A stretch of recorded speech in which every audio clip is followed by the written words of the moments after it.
Laughed so hard whenever it came up. He'd been shooting jump shots at the basketball hoop for an hour. The sun was high in the sky, and sweat was pouring down his head, but he liked it. It meant he was working hard. His father always said, if you aren't sweating, you aren't working hard. He didn't mind being alone or doing things alone because it was all he knew.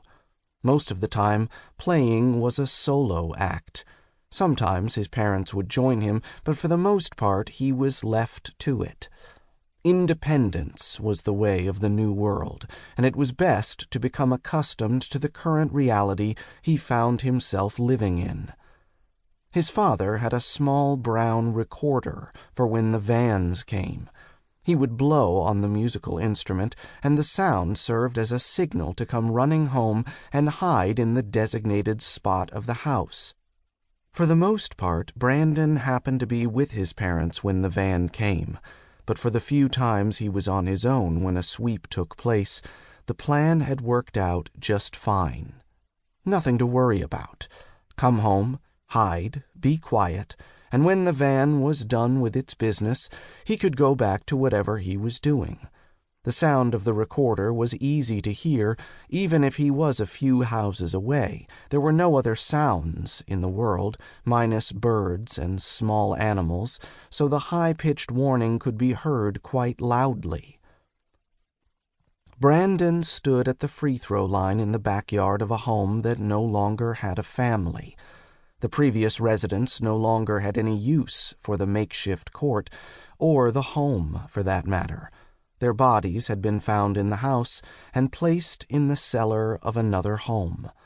All the bodies that had been left behind were in that cellar.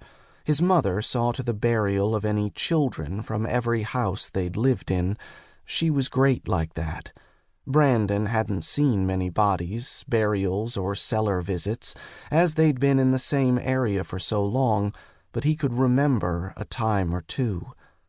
He remembered. Bend your knees, flick your wrist for rotation, and hold your hand in the air for the follow-through. His father had played varsity basketball in school, and he taught Brandon everything he knew of the game. None of the lights in the houses worked any longer because electricity was cut everywhere, so they used candles to light the homes at night, and they talked a lot about the past. There wasn't much else to do besides reading, and they all read a lot, so Brandon knew all there was to know about the world before everything changed, the way things were in his parents' youth. Hearing the stories made him happy he didn't have to live through it. You can't miss what you never had. Friends that never were, vacations only existing in a child's imagination, could not be truly missed, for they were never experienced. They would remain future possibilities if things were to ever get back to where they once were. Nothing in his short life made him think this would ever be the case, though. Swish! The shot went through the net, silky smooth. That was 41 shots in a row he'd made from the free-throw line. His best was 87. Most days he would come back here and shoot a bunch. It helped pass the time. If he couldn't be found shooting at the rim, he would play in the creek not far from the backyard of the house and try to catch frogs, crawdads, and other small animals they could eat. Doing his part. As he strolled over to retrieve the ball, Brandon remembered his mother had told him to come home after a while to eat lunch. He liked to stop on a winning streak so that when he came back he would already be in the positive. Wiping sweat from his brow and sweeping the dark brown locks of hair from his eyes, the young man turned to leave. He opened the metal gate and closed it behind himself, abandoning the basketball sitting still on the concrete beneath the rim.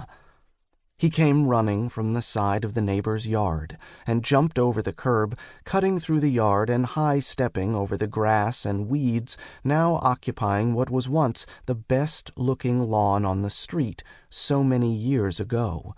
Brandon burst into the door of his home, meeting the smell of some kind of meat. The scent invaded his nose the moment he walked in the door.